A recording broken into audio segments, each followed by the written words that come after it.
Asyhadu an la ilaha illallah wahdahu la syarika lahu wa asyhadu anna Muhammadan abduhu rasuluh. Amma fa'udzu billahi minasyaitonir rajim. Bismillahirrahmanirrahim. Assalamualaikum warahmatullahi taala wabarakatuh. Daras Malfuzat Hazrat Imam Mahdi Masih Maud alaihi salatu wassalam. Mulia Rasulullah sallallahu alaihi wasallam. Contoh dan teladan yang paling sempurna ialah Rasulullah sallallahu alaihi wasallam merupakan pemilik setiap akhlak yang sempurna. Karena itulah dalam menggambarkan kemuliaan baginda, Allah Ta'ala berfirman, innaka la'ala khuluqin azim.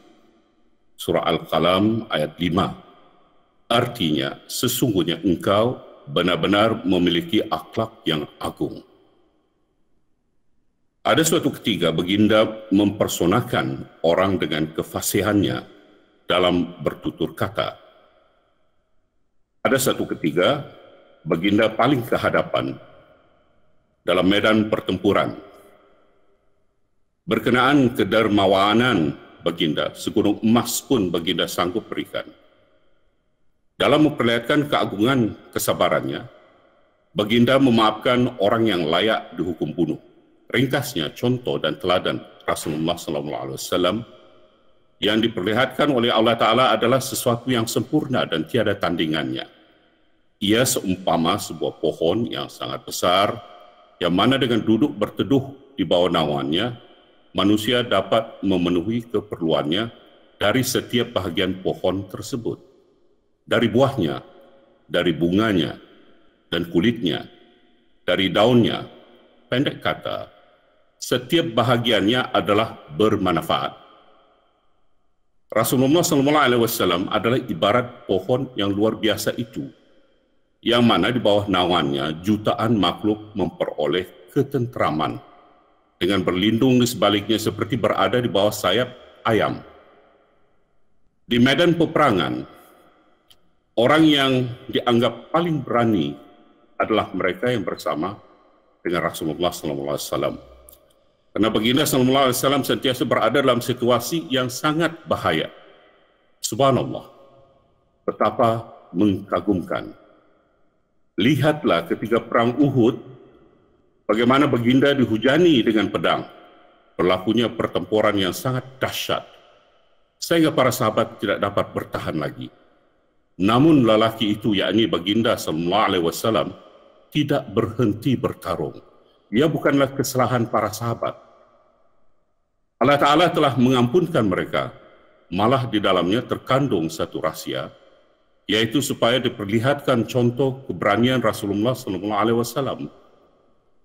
Pada suatu ketika, sewaktu baginda dihujani dengan pedang, baginda mengumumkan kenabiannya bahwa akulah Muhammad Rasulullah SAW. Dikatakan bahwa terdapat 70 kesan luka di dahi baginda. Walau bagaimanapun, itu hanyalah luka yang ringan. Sedangkan akhlaknya sangat agung.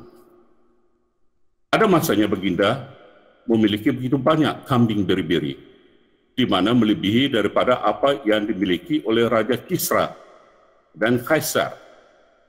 Baginda telah memberikan kesemuanya kepada seseorang yang meminta. Jika baginda tidak memiliki apa-apa, bagaimana baginda dapat memberi?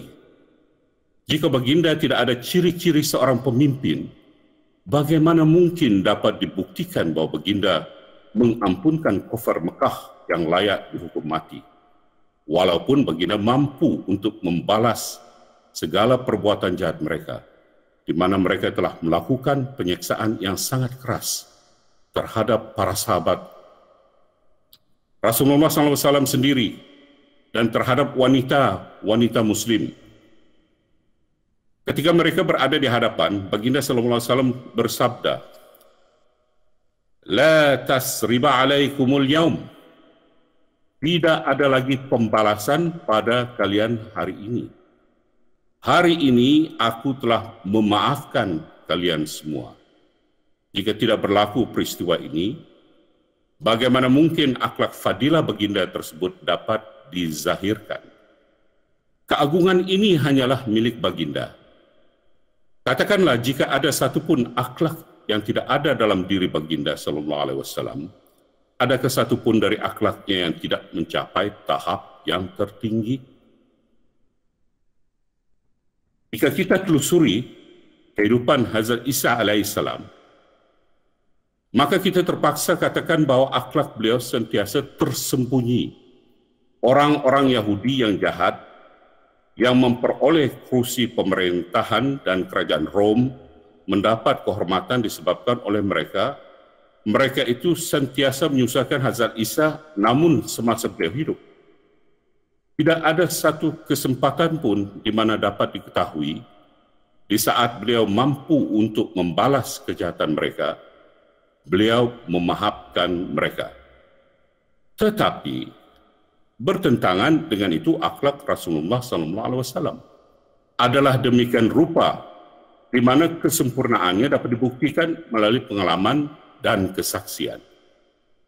Ia bukan sekadar kata-kata saja, sebaliknya kita mempunyai bukti kebenarannya sebagaimana prinsip matematik dan nombor adalah fakta dan diketahui kebenarannya.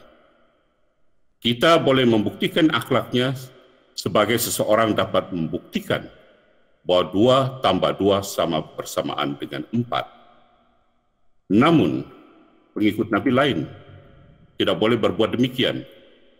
Inilah sebabnya mengapa Nabi SAW adalah seperti pokok yang setiap bahagiannya sama ada akarnya, kulit kayunya, buahnya, bunganya, atau daunnya, semuanya bermanfaat. Malah terbukti bermanfaat pada tahap yang paling tinggi. Ia memberi kesenangan dan keselesaan. Selepas kewafatan yang mulia penghulu alam semesta, salam dan selawat ke atasnya, perselisihan akhirnya timbul dalam kalangan umat Islam. Dan sebagai sebuah masyarakat, ia tidak lagi memelihara akhlak yang baik secara kolektif. Sebaliknya, akhlak kolektif mereka berpecah belah dan tersebar merentasi berbagai golongan masyarakat. Inilah sebabnya mengapa setengah orang dapat mengamalkan sebagian akhlak dengan lebih mudah. Malfuzat Jilid 1, edisi Baharu Urdu, halaman 114 hingga 116. Assalamualaikum warahmatullahi taala wabarakatuh.